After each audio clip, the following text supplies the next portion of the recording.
할렐루야. 할렐루야. 네. 옆 사람과 한번 이렇게 축복했으면 좋겠습니다. 겸손한 사람이 됩시다.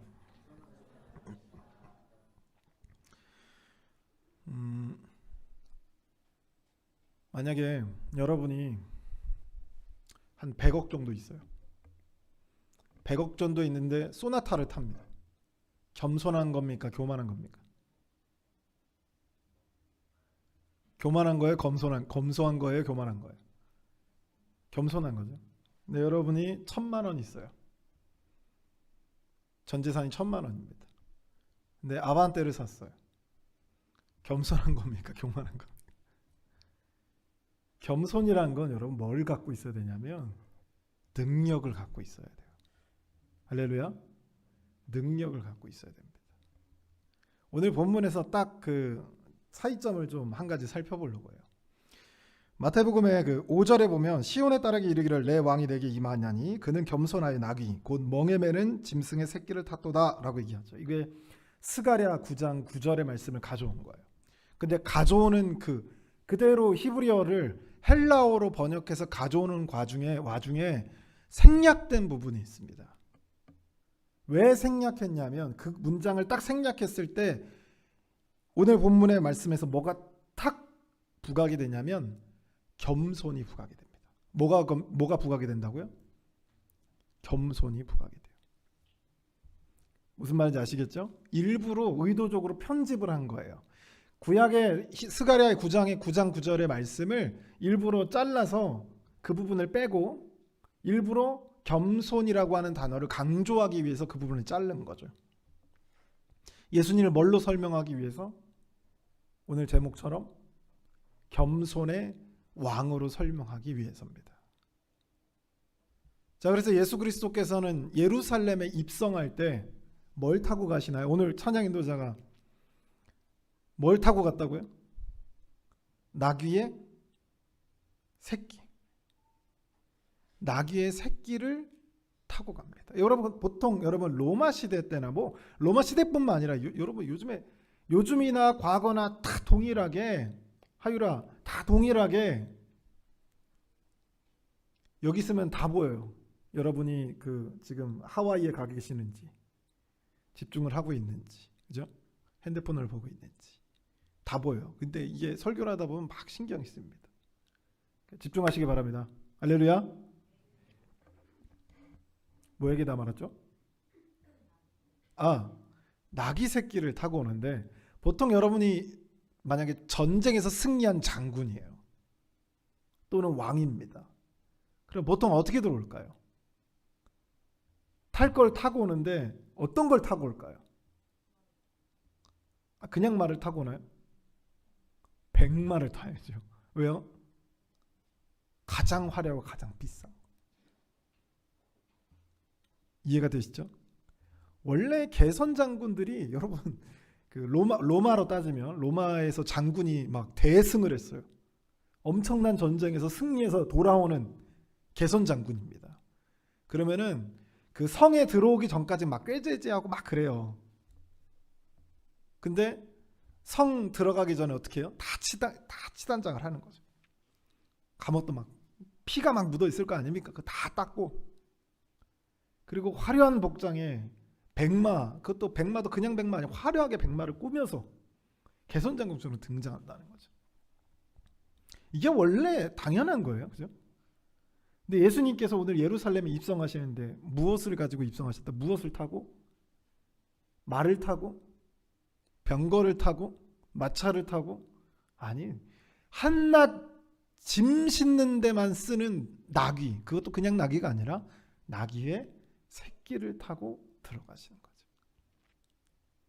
그분은 구름을 타고 들어가실 수도 있고 천군 만마와 함께 들어가실 수도 있고 공중부양을 했어도 들어가실 수 있거든요.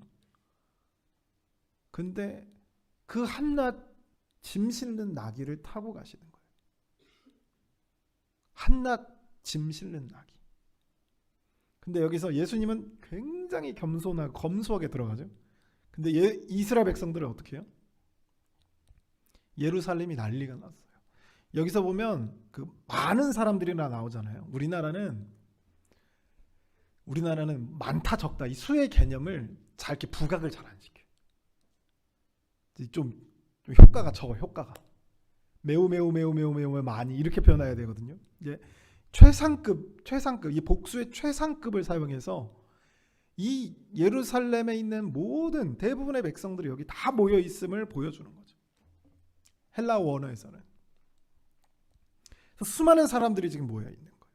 그러니까 예루살렘에 산다라고 하는 그 모든 사람들은 지금 예수의 입성을 보기 위해서 다 모였는데 이 사람들이 어떻게 하냐면 어떤 사람은 겉옷을 벗어서 바닥에 깔고 어떤 사람은 그 종려나무 가지를 그 원래 승전한 그런 장군에게 하는 행동이거든요. 종려나무 가지를 잘라가 이제 끊어가지고 거기를 다 까는 거예요. 그러면 예수님께서 그거를 밟고 가는데 그 장면이 예수님은 검소하신데 이스라엘 백성들은 어떻게 그를 받아들이는 거예요?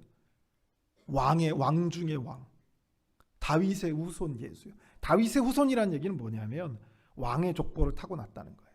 즉 무슨 말이냐면 왕이라는 거죠. 그 마태복음에서 강조하고 있는 특별한 점 중에 하나가 뭐냐면 예수님이 누구의 후손이다? 누구의 후손이라고요? 다윗의 후손. 그래서 마태복음에서 계속 예수님의 호칭을 계속 반복해서 이야기하는 게 뭐냐면 다윗의 후손이라고 얘기합니다. 그리고 마태복음의 1장에 보면 뭘로 시작하죠? 한번 찾아보세요. 마태복음 1장 뭘로 시작하나?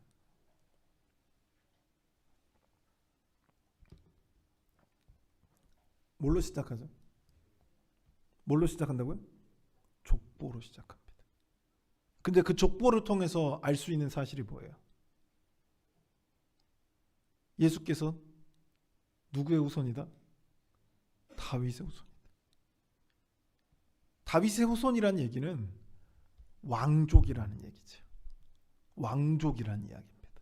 그 말의 뜻은 뭐냐면 그분이 왕족으로서 우리를 구원할 메시아라고 하는 거죠. 그러니까 이 이스라엘 백성들은 그 메시아, 구원할 메시아라고 했을 때 로마로부터 독립시킬 그런 정치적인 지도자라고 생각했겠지만 그들이 뭐라고 얘기하냐면 오늘 본문에 호산나 높은 곳에서 호산나라고 얘기하거든요. 막 종려가지고 나무가지 막 잘라가지고 바닥에 깔고 막 겉옷 막 깔고 그러면서 막 찬송 예수 그리스도의 입성을 막 찬송을 하는 거예요. 호산나. 근데 호산나라는 뜻이 뭐냐면 오 구원하소서라는 뜻입니다. 그래서 이 오 구원하소서 호산나라고 하는 이제 이거는 아람어로 하샤나거든요. 아람어로 하샤나, 헬라어로는 호산나입니다. 음역한 거예요. 왜냐면 당시에는 그 아람어를 많이 썼으니까. 그러니까 이 사람들에게 호산나 구원하소서 이거 누구한테 하는 거냐면 하나님을 예배하고 경배할 때 쓰는 단어가 호산나입니다. 그러니까 다윗의 후손인 그분이 우리에게 오셨는데 하나님을 찬송하듯이 그가 입성할 때 예수 그리스도를 호산나라는 호칭으로 찬송하는 거죠. 높은 곳에서 호산나. 근데 예수님은 무슨 모습으로 오신다고요? 무슨 모습으로 지금 오고 있죠? 입성하고 있죠? 나귀를 탄 보잘것없는 모습으로 들어오고 있는 거죠. 무슨 상황인지 이해가 되시죠? 우리 옆 사람과 한 번 더 얘기해 봅시다. 겸손합시다. 네. 사람이 겸손하기가 너무 어려워요. 저희 제가 안양대학교 이제 몇 년 다녔지? 10몇 년을 다녔는데 10몇 년을 다니면서 제가 존경하는 교수님이 한 분이 있어요. 많이 있지만 그 중에 이제 유독 이제 제가 원래 조직신학을 좋아해요. 조직신학. 근데 조직신학 학부 논문도 조직신학으로 썼거든요. 근데 이제 MDB로 넘어가고 THM으로 넘어갈 때 어디로 넘어갔냐면 신약으로 넘어갔어요. 왜냐하면 다른 게 아니라 그 신약에 있는 교수님이 누구였냐면 정현락 교수님이라고 신약 교수님이 존경받을 되게 검소한 삶을 사시는 분이었어요.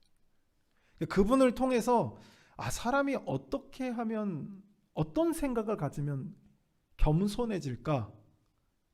이거를 깨달았어요. 이제 그분이 이제 그 당시에 이제 학장도 하시고 뭐 대학교, 대학원, 뭐 THM 이제 이걸 다 가르치시니까 아무리 적어도 그분이 한 달에 버는 수입이 1,000만 원이 넘었을 거예요. 세금 떼고 들어오는 수입만 1,000만 원이 넘었어요. 제가 이제 이제 그 행정 보시는 분들에 의해서 듣는 거는 그보다 더 훨씬 많았죠. 그러니까 많은 수입이 있는 거예요. 근데 제가 그분이 차를 타고 학교에 오는 모습을 단 한 번도 못 봤습니다. 이해가 되셨죠? 저희가 저희 학교가 별명이 뭐냐면 골고다 언덕이에요. 뭐라고요? 골고다 언덕이에요. 딱 등산하는 느낌입니다. 그래서 이제 거기를 이제 안양대학교를 다니다 보면 남자가 됐든 여자가 됐든 체력이 좋아져요. 어찌됐든 그 산 같은 데로 올라가야 돼요. 올라가면 경치는 참 좋습니다. 근데 거기를 올라오는데 차를 타고 오면 쉽게 오르겠죠. 저는 대학원 때부터 차를 타고 올라갔습니다. 너무 힘들어서. 하여튼 교수님이 근데 그것을 학생들하고 함께 걸어서 올라가는 거죠. 돈이 없어서 그랬나요? 함께 걸어 올라가는 거예요. 또 있는 것도 보면은 교수님 누가 보면은 그 파트타임 교수인 줄 알겠어요. 좀 이렇게 반듯하고 막 비싸 보이고 이런 게 아니라 그냥 어디 시장에서 주운 것처럼 이렇게 입고 오시는 거예요. 그러니까 얼마 되진 않는 거죠. 또 본인 입으로도 이거 별로 안 비싸다 얼마라고까지 얘기할 정도로 모든 삶이 검소한 분이에요. 대체 그 돈이 어디로 가는 거지?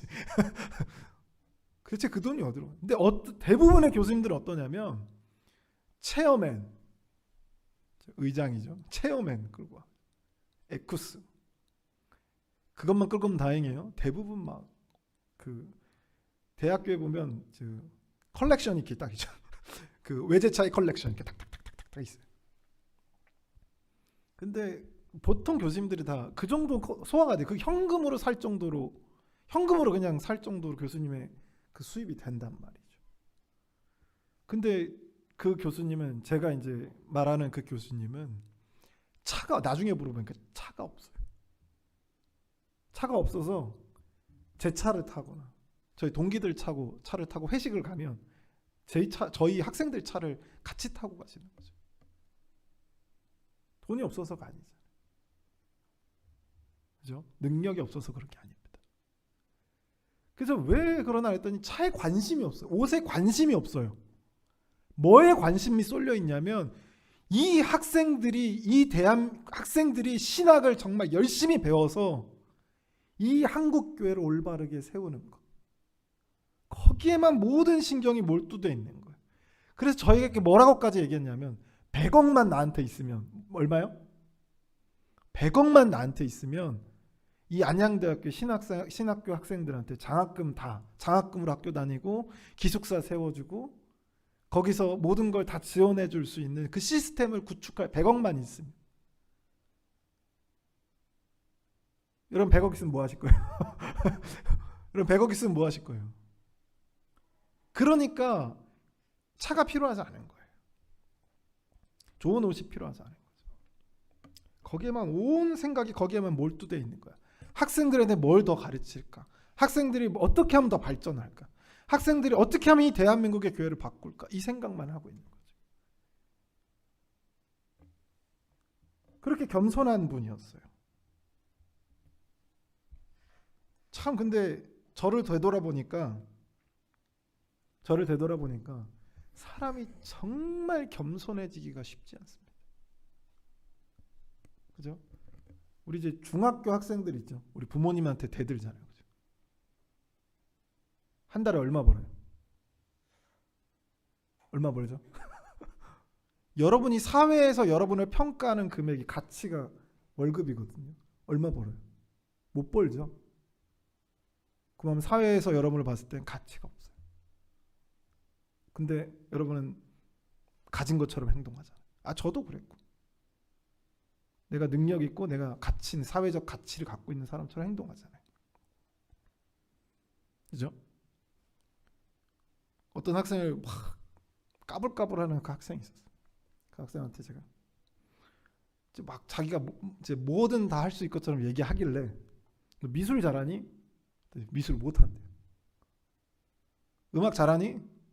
음악을 못한대. 뭐 절대음감도 아니고 상대음감도 아니고 발달된 게 없어요. 그럼 공부를 잘하니? 공부도 못해.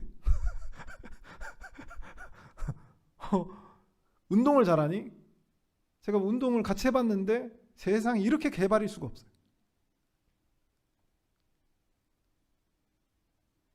근데 교만한 거죠. 가진 게 없지만 교만한 거예요. 사람이 이렇게 교만해지긴 쉬운데 겸손해지긴 어려워요. 제가 그 학생 때 못하고 다녔다 그랬죠? 못하고 다녔다고요? 예화로 많이 들었잖아요. 저는 아직도 기억나요. BMW 320D 한번 타보시길 바랍니다.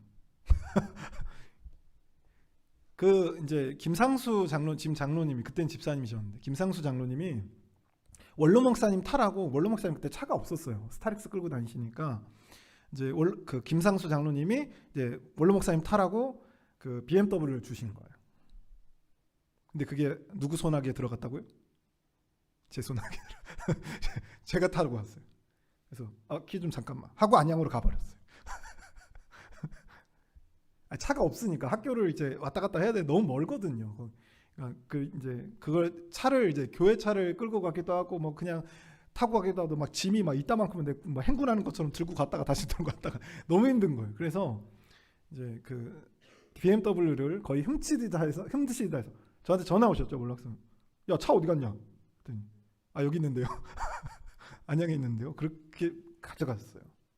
그 차가 누구 차죠? 제 차인가요? 아니에요. 이해되시죠? 제 차가 아닙니다. 사람이 얼마나 겸손해지기 어려운가? 제 차가 아니에요. 제 능력에 걸맞는 차도 아닙니다. 근데 제가 BMW 생각 없이 BMW 딱 차고 이렇게 딱 그러는데 내릴 때부터 느낌이 달라요, 여러분. 아시나요? 탁 문을 열고 나가는데 어깨가 벌써 이제 그 광대까지 올라와 있어요. 어깨가. 내 차가 아니거든요. 그럼 더 사람들이 갑자기 제 동기들이 달려와서 이거 형 이거 뭐야? 이거 BMW? 그럼 뭐라 그래요? 한번 이렇게 그 눈빛을 이렇게 좀 이렇게 높은 사람이 낮은 사람 보는 것처럼 뭐 이런 거 가지고 내 게 아닌데 제 게 아니에요. 근데 뭐 이런 거 가지고 BMW 요즘에 다 타고 다니지. 그러면서 내 게 아닌데 문 닫고 멋있게 나가는 거죠. 그래서 리모컨 한번 눌러줘야 띠딕 하고 눌러주고 가야 돼. 겸손해지기가 내 차가 아닌데도 불구하고 자연스럽게 교만스러워지더라는 거죠. 제가 해주 최씨입니다. 해주 최씨예요. 제가 해주 최씨인데 저희 이제 아버지 고향이 이제 목포예요. 목포. 이제 목포에 이제 해주 최씨가 다 이주해서 거기서 살았거든. 어느 날 목포에 갔어요. 거의 뭐 몇 년 만인지 모르겠어요. 하여튼 갔는데 거기에 큰 비석이 있더라고. 큰 비석이. 제가 한자를 잘 못 읽거든요. 아무리 봐도 이제 이 글자가 아무리 봐도 그 저희 아버지 이름이 이렇게 딱 있는 거예요. 밑에 보니까 어디서 많이 본 제 이름이 있는 거죠. 비석에 이제 뭐 28대손, 29대손, 30대손 이렇게 있잖아요. 거기 제 이름이 있는 거예요. 비석에 이름이 적혔다고 뭐 제 인생이 뭐 크게 달라지는 점이 있나요? 없거든요. 근데 이제 제 친구들한테 이제 어느 날 만나서 밥을 먹는데 무슨 자기가 몇 대 손이네 뭐 멋이네 하고 있길래 제가 이렇게 물어봤습니다. 너네 비석에 이름이라도 있냐? 너는 비석에 이름이라도 있어? 별거 아니거든요. 그냥 여러분 집에 가서서 이제 돌에다가 이름 새기시면 됩니다. 사람이 이렇게 교만해지기 쉽다라고 하는 거죠. 사람이 원래 겸손해지기는 참 어려운 것 같아요. 특별히 뭐 겉으로는 뭐 겸손한 척 할 수는 있어도 마음속으로 진짜 겸손해지기는 정말 쉽지 않다라고 하는 거죠. 근데 오늘 본문의 예수 그리스도는 만왕의 왕이시고 하나님이시고 모든 것을 가지시고 이 백성들, 이 나라, 전 세계를 좌지우지하실 수 있는 능력이 있으시지만 나귀를 타고 들어오시는 거죠. 왜냐하면 그의 시선과 그의 목적과 그의 사역이 다 어디를 지금 포커스를 맞추고 있냐면 십자가를 통한 우리를 위한 구원을 이루시기 위해 그 이루시는 것에 모든 포커스가 맞춰져 있는 거예요. 모든 목표가 거기에 다 맞춰져 있는 거죠.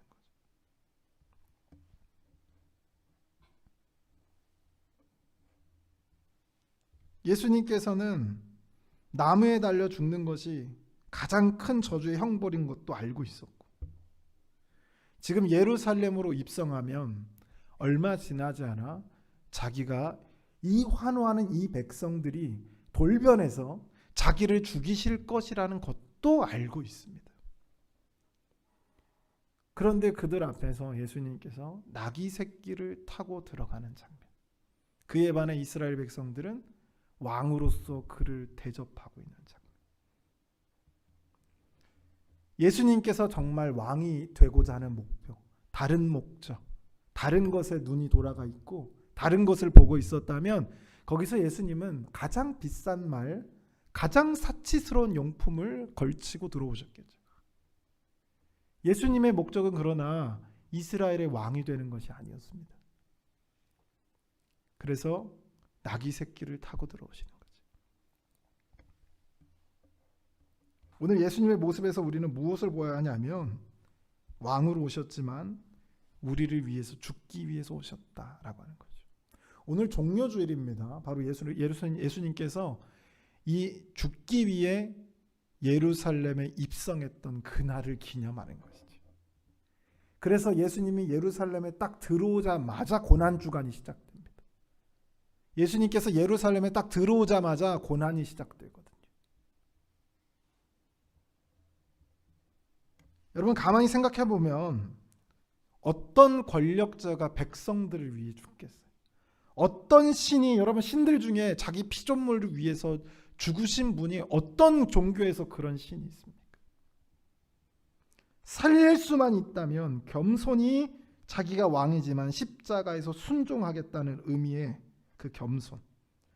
백성들은 예수님을 위대한 왕으로 환대했지만 예수님은 겸손의 왕으로 입성했습니다. 그의 목적이 높아짐에 있지 않고 낮아짐에 있기 때문이죠. 그분의 겸손, 그분의 순종으로, 여러분 가만히 생각해 보면 그분의 순종과 그분의 겸손으로 수많은 사람들이 살아났습니다. 예수님께서는 수많은 사람들의 지제와 환호 속에서도 십자가를 져야 된다라고 하는 그 길을 잊지 않고 걸어가는 거죠. 하나님께서 원하신다면 겸손히 낮은 자리로 가셨던 예수님을 우리는 생각해야 됩니다. 하나님께서 원하신다면 낮은 곳으로 갈 수 있었던 예수님, 겸손해질 수 있었던 예수님, 그런 수많은 사람들의 지지에 취해 있을 수 없었습니다. 왜냐하면 예수님의 길은 이미 정해져 있었기 때문이죠. 그러한 그분의 겸손이 누구를 살렸냐면 우리를 살렸습니다. 그분이 스스로 낮아지고 겸손해지지 않았다면 우리를 살릴 수 없었어요. 그러나 그분은 우리를 살리기 위해 스스로 낮추셨고 스스로 겸손하게 되었습니다. 우리를 살리기 위해 겸손히 걸어 나가셨던 것이죠. 이것을 성경에 기록한 것은 우리도 동일한 그런 삶을 살아야 하기 때문입니다. 예수님께서 겸손해지심으로 수많은 생명이 사라졌다. 우리도 살아났던 것처럼 우리가 겸손해짐으로 또한 수많은 생명이 살아날 것이기에 우리에게 겸손을 하나님께서 요구하셨던 거죠. 사랑하는 성도 여러분, 하나님은 지금도 예수님의 겸손을 우리에게 요구하고 계십니다. 우리의 겸손이 누구를 살릴 수 있는지 묵상하는 한 주가 되기를 주님의 이름으로 소원합니다.